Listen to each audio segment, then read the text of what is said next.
Hello everyone, कैसे हैं आप सब। आई होप आप सभी अच्छे होंगे और आपकी स्टडी अच्छे से चल रही होगी। आज हम जॉन मिल्टन के एमसीक्यूज का सेकंड पार्ट लेकर आए हैं। अभी तक हमने जॉन मिल्टन के 100 क्वेश्चंस करा दिए हैं। आज 101 से स्टार्ट करेंगे। So let's begin. Samson, Manoa, Dalila, Harapha are the characters in Milton's. ये सभी किसके कैरेक्टर हैं? सैमसन अगोनिस्ट के हैं, कॉमस के हैं, हिस्ट्री ऑफ ब्रिटेन के हैं, टेट्राचॉर्डन के हैं। Correct answer is A Samson agonist.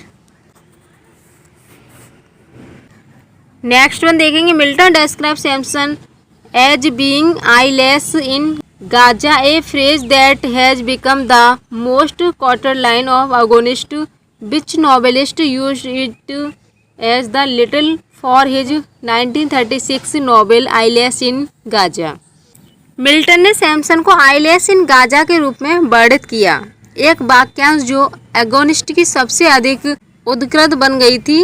इस उपन्यासकार ने इसे अपने 1936 के उपन्यास आईलेस इन गाजा के शीर्षक के रूप में इस्तेमाल किया। Correct answer is B Aldous Huxley. Next one. The drama starts in medias res, Samson has been captured by the Philistines, had his hair the container of his strength cut off and his eyes cut out. Samson is blind among enemies, oh worse than chains. These lines refer to Milton's. नाटक media race में है। सैमसन को फिलिस्टाइंस ने पकड़ लिया है, उसके बाल जो उसकी शक्ति का भंडार था काट दिए गए हैं और उसकी आंखें निकाली गई हैं। सैमसन दुश्मनों के बीच अंधा है, ब्लाइंड है, जो जंजीरों से भी बदतर है। ये लाइंस मिल्टन के किस कथन का संदर्भ करती हैं? Correct answer is A Samson Agonistes. Next one question. Milton uses chorus in his closet drama. Correct answer is A Samson Agonistes. Next one. On the title page Milton wrote that the piece was a dramatic poem instead of it being a drama, this work was. ये work किसका था? Correct answer is A Samson Agonistes. Next one question देखेंगे। In writing the poem Milton in choosing the character of Samson as his hero was also illustrating his own blindness which afflicted him in his later life. This poem was। Poem लिखते समय Milton ने सैमसन के चरित्र को अपने नायक के रूप में चुनकर अपने अंधेपन की स्थिति को भी दर्शाया, जिससे उन्हें बाद के जीवन में जूझना पड़ा। यह पोएम थी। यह पोएम कौन सी थी, यहाँ बताना है। Correct answer is A Samson Agonistes. Next one. Who said that paradise regained is practically sui generis in this poetic execution? Correct answer is C. Northrop Fryer. Correct answer is C. Northrop Fryer. Next one question. Who wrote the critical work The Return to Eden, 5 essays on Milton's epics? किसने लिखा है critical work the return to Eden, 5 essays on Milton's epics के? Correct answer is C. Northrop Frye. Next one. Who said to Milton thou hast said much here of Paradise Lost, but what hast thou to say of Paradise Found? किसने कहा Milton से ऐसा? Correct answer is A Ellwood. Next one. Who has labelled Paradise Regained as a brief epic? Correct answer is A Barbera K Lewalski. Next one question देखेंगे। Milton compose Paradise Regained at his cottage in Chalfont, Saint Giles? Correct answer is A Buckinghamshire. Next one question देखेंगे। Milton's poetry is a mirror in which the writer's character is very clearly reflected, who made this statement? Milton की poetry a mirror जो लेखक का character very clearly और reflected है। Who made this statement, इस statement को किसने बनाया है? Correct answer is B, Macmillan. Next one, alone of English poets alone in English art, Milton has it, he is our great artist in style, our one first rate master in the grand style, who said this, ऐसा किसने कहा है? Matthew Arnold ने। Correct answer is A. Next one, had Milton been a man of very keen senses, I mean of all the five senses, his blindness would not have mattered so much, but for a man whose sensuousness, such as it was, had been withered early by book learning and whose gifts were naturally oral, it mattered a great deal who said it। यदि Milton बहुत तीव्र इंद्रियों वाले व्यक्ति होते, I mean मेरा मतलब है पांचों इंद्रियों वाले, तो मेरा मतलब है पांचों इंद्रियों वाले, तो उनका अंधापन इतना मायने नहीं रखता। बट लेकिन एक ऐसे व्यक्ति के लिए जिसकी इंद्रिय शक्ति जैसी भी थी, पुस्तक विद्या के कारण जल्दी ही छीड़ हो गई, और जिसकी प्रतिभा स्वाभाविक रूप से श्रवण शक्ति से युक्त थी, इट मैटर्ड ए ग्रेट, ये बहुत मायने रखता था। ऐसा किसने कहा था? Correct answer is D, T S. Eliot. Next one देखेंगे, Shakespeare's passion is passion modified by passion, Milton's is passion modified by contemplation, who said this, ऐसा किसने कहा है? Correct answer is C, Hazlitt. Next one question देखेंगे 116, which French author lavishly praised Paradise Lost in 1727 when writing of epic poetry? Correct answer is A, Voltaire. Next one question देखेंगे, Shelley's Prometheus in Prometheus unbound 1820 is modelled after.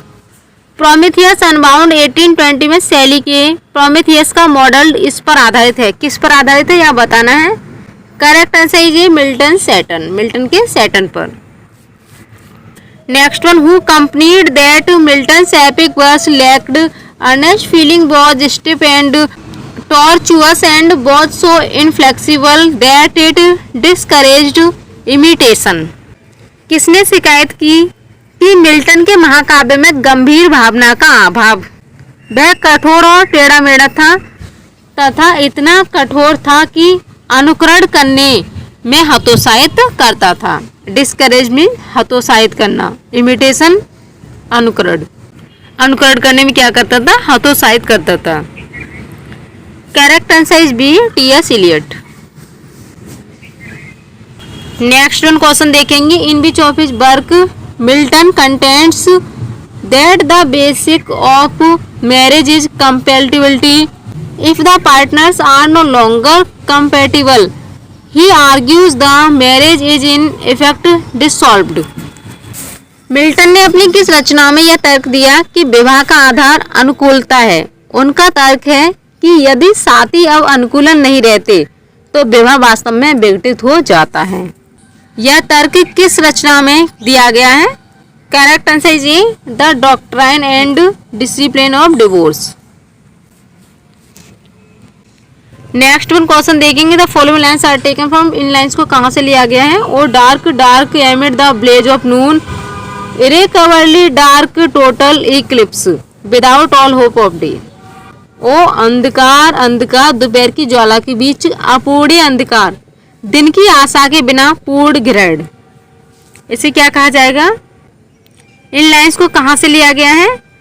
Correct answer is D, Samson Agonistes से। Next one question देखेंगे, the following lines are taken from, इन lines को कहाँ से लिया गया है? The sun to me is dark and silent as the moon when she deserts the night hid in her vacant interlunar cave. इन line में सूर्य मेरे लिए अंधकार में है और चंद्रमा की तरह मौन है जब वह रात को छोड़ देती है, अपनी खाली अंतराल गुफा में छुप जाती है, अपनी खाली अंतराल गुफा में छुप जाती है। इसे लिया गया है। इन लाइंस को कहाँ से लिया गया है? करेक्ट आंसर इज ये सैमसन अगोनिस्ट से।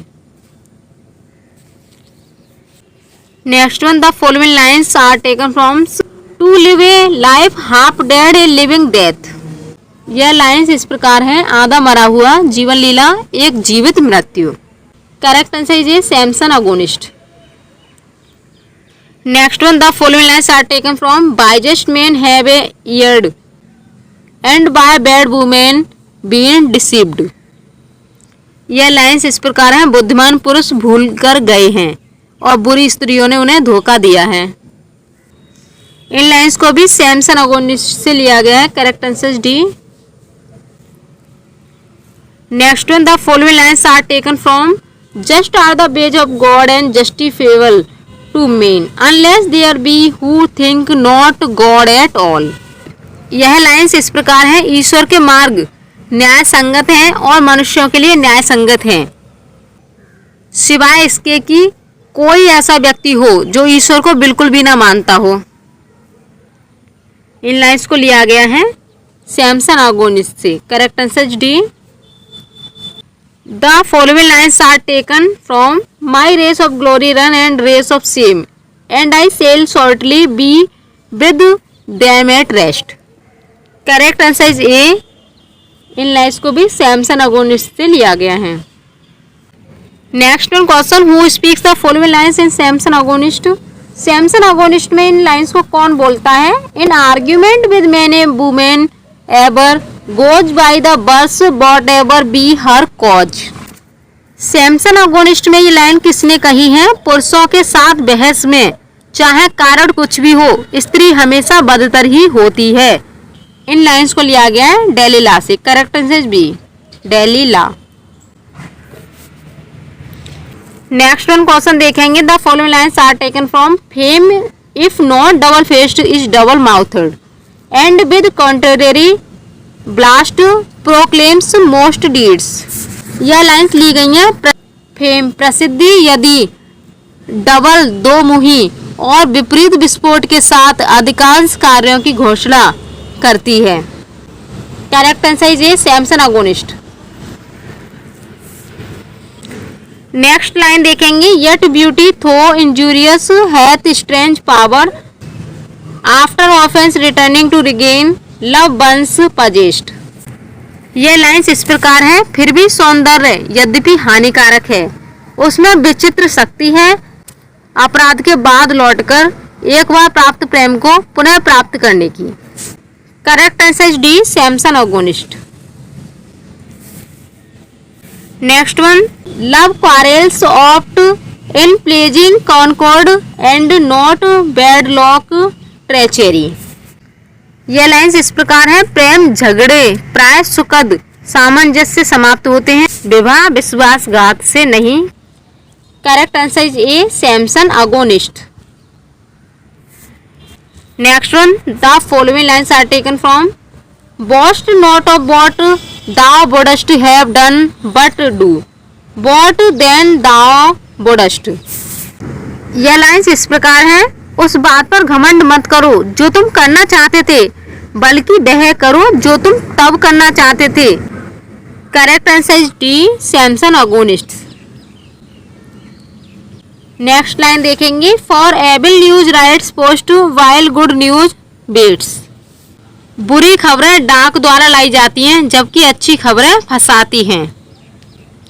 इन लाइंस को लिया गया है, इन लाइंस को भी सैमसन अगोनिस्ट से लिया गया है। Correct answer is A. Next one, but he though blind of sight despised and thought extinguished quite with inward eyes illuminated his fiery virtue rose from under ashes into sudden flame। यह lines इस प्रकार है, किंतु वह यद्यपि दृष्टि से अंधा था, despised में तिरस्कृत था और विचार पूरी तरह से बुझ गए थे, extinguished बुझ गए थे, विद इनवर्ड आंतरिक आंखें प्रकाशित थीं, उसका अग्र सद्गुण राख के नीचे से अचानक ज्वाला में जाग उठा। इसका करेक्ट आंसर है Comus. Next one question, what is the name of masque written by Milton in honour of chastity and first presented on Michaelmas 29 September 1634 before John Allo Bridgewater of Ludlow Castle in celebration of the Earl's new post as President of Wales. Correct answer is A. Commerce.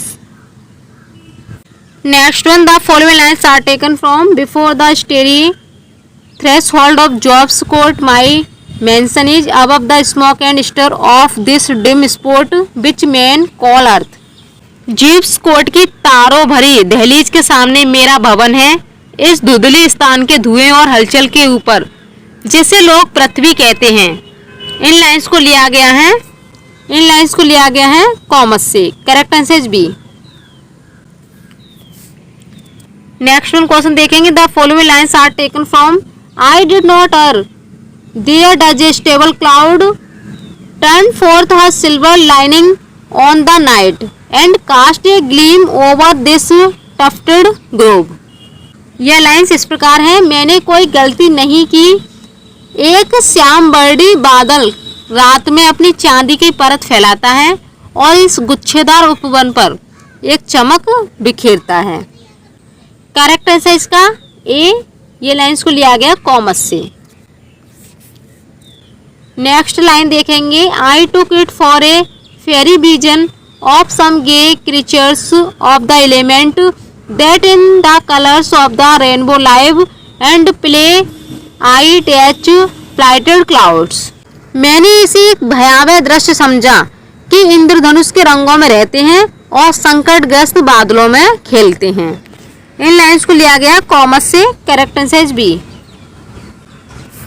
Next one, the following lines are taken from some say no evil thing that walks by night in fog or fire by take or Morris fan, blue meager hag or stubborn unlaid ghost that breaks his magic chains and curfew time, no goblin or short fairy of the mind hath hurtful power or true virginity।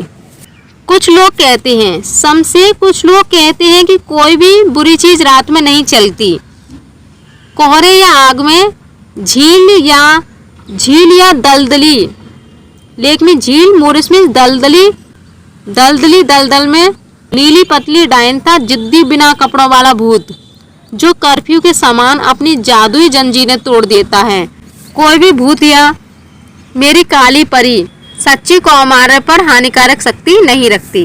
In lines को लिया गया Comus से। Correct answer जी।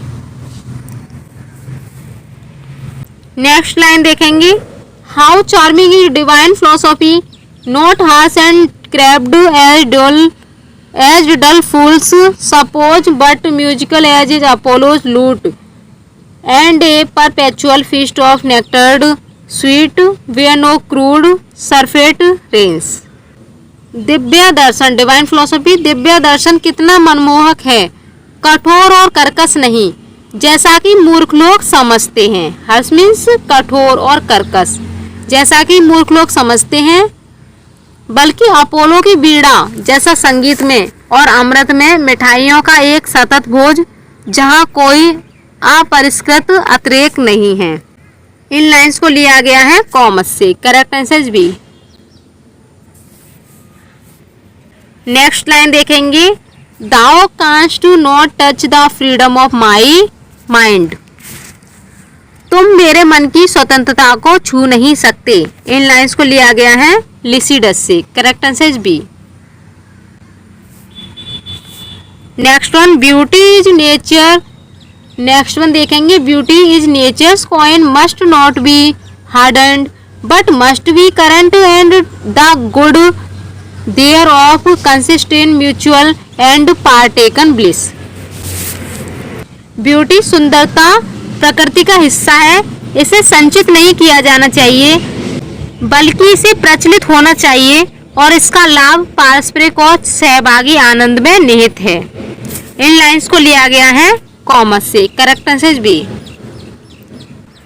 Next line देखेंगे, love virtue she alone is free, she can teach ye how to climb higher than the sphery chime or if virtue feeble were heaven itself would stoop to her. सद्गुण से प्रेम करो, केवल वही स्वतंत्र है। वह तुम्हें गोलाकार झंकार से भी ऊपर चढ़ना सिखा सकती है, अन्यथा यदि सद्गुण दुर्लभ होता तो स्वयं स्वर्ग भी उसके पास झुक जाता। इन लाइंस को लिया गया है कॉमर्स से। Correct answer is A. Next line देखेंगे, of man's first disobedience and the fruit of that forbidden tree whose mortal taste brought death into the world and all our woe with loss of Eden till one greater man restore us and regain the blissful seat। इन lines को लिया गया है Paradise Lost से। Correct answer C. Next line देखेंगे, who overcomes by force hath overcome but half his foe. Correct answer is D. इन lines को लिया गया पैराडाइज लॉस्ट से। नेक्स्ट लाइन देखेंगे, grace was in all her steps heaven in her eye in every gesture dignity and love. Correct answer is D. Paradise Lost से लिया गया है बुक 8 से। नेक्स्ट वन लाइन देखेंगे, nor love thy life nor hate but what thou livest life well how long or short permit to heaven. ना तो अपने जीवन से प्रेम करो और ना ही घृणा करो, बल्कि जो तुम जीते हो उसे अच्छी तरह से जियो, चाहे स्वर्ग में जाने की अनुमति कितनी भी लंबी या छोटी क्यों ना हो। इन लाइंस को लिया गया है पैराडाइज लॉस्ट बुक 12 से। Next one question, who appreciated Paradise Lost as a poem which considered with respect to design may claim the first place and with respect to performance the second among the productions of human mind. Correct answer is A Samuel Johnson. Next one, Paradise Lost is one of the books which the reader admires and lays down and forgets to take up again. None ever wished it longer than it is. Its pursuit is a duty rather than a pleasure. We read Milton for instruction, retire harassed and overwhelmed, and look elsewhere for recreation. We desert our master and seek for companions whose comments are these. Paradise lost उन पुस्तकों में से एक है जिसकी पाठक ने प्रशंसा की और उसे छोड़ दिया और फिर से उठाना भूल जाता है। किसी ने कभी इससे लंबी अवधि की कामना नहीं की। इसका अवलोकन करना आनंद की बजाय कर्तव्य है। हम शिक्षा के लिए मिल्टन को पढ़ते हैं, परेशान और बोझिल होकर सेवानिवृत्त हो जाते हैं तथा मनोरंजन के लिए अन्यत्र चले जाते हैं। हम अपने स्वामी को छोड़ देते हैं और साथियों की तलाश करते हैं। ये कमेंट्स किसका है? Correct answer is A Samuel Johnson. Next one question, in which comic book series the character Lucifer comments on better to reign in hell than serve in heaven as we didn't say it Milton said it and he was blind. किस comic book series में characters Lucifer ने स्वर्ग में सेवा करने से बेहतर है नरक में राज करना टिप्पणी करते हुए कहा है? हमने यह नहीं कहा, यह किसने कहा है? मिल्टन ने कहा है। और मिल्टन कैसे थे? मिल्टन ब्लाइंड थे। Correct answer is A the Sandman season of mist by Neil Gaiman. Next one question देखेंगे, John Milton is a character in a film released in 1997 about a hot shot lawyer who gets more than he bargained for when he learns his new boss is Lucifer himself. The film is directed by Taylor Hackford. It is based on a novel by Andrew Niederman. The film is John Milton 1997 में release हुई एक film का किरदार है जो एक तेज तर्रार वकील की कहानी है, जिसे जब पता चलता है कि उसका नया बॉस खुद लूसीफर है तो उसे उम्मीद से ज़्यादा मिलता है। इस फिल्म का निर्देशन टेलर हैकफोर्ड ने किया है। यह एंड्रयू नीडरमैन की एक उपन्यास पर आधारित है। यह फिल्म है। Correct answer is A the Devil's Advocate. Next और आज का लास्ट क्वेश्चन देखेंगे, who wrote the work a note on the birth of John Milton, praising John Milton. John Milton की प्रशंसा करते हुए a note on the birth of John Milton नामक कृति किसने लिखी? Correct answer is A, T S. Eliot. So friends, ये John Milton के 150 क्वेश्चंस कंप्लीट हुए। आपको ये वीडियो कैसी लगी, अपना फीडबैक जरूर दीजिएगा। चैनल पर पहली बार विजिट किए हैं तो चैनल को सब्सक्राइब करें। Thanks for watching video.